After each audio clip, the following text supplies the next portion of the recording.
दोन्ही राष्ट्रवादी एकत्र येत असल्यानं कार्यकर्ते समाधानी, राजकारणात कुणीही कुणाचा शत्रू किंवा मित्र नसतो. विलिनीकरणावर एबीपी माझाच्या कॉफी विथ कौशिकमध्ये अजित पवारांचं सूचक वक्तव्य.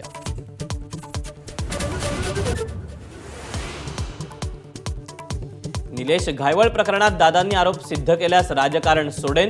केंद्रीय राज्यमंत्री मुरलीधर मोहोळांचं आव्हान. सिद्ध करू शकला नाही तर आरोप करणाऱ्यांना राजकारण सोडावं, असाही इशारा.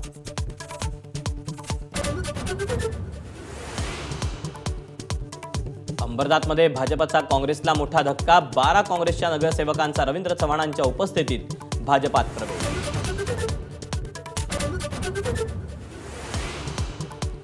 ईडी विरोधात ममता बॅनर्जींचा एल्गार. संपूर्ण पश्चिम बंगालमध्ये आज आंदोलन.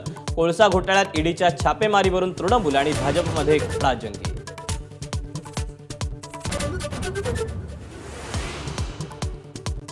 अमेरिका 66 आंतरराष्ट्रीय संघटनांमधून पडणार बाहेर. संयुक्त राष्ट्रातल्या 31 संघटनांचा समावेश. जागतिक आरोग्य संघटनेतूनही करणार एक्झिट.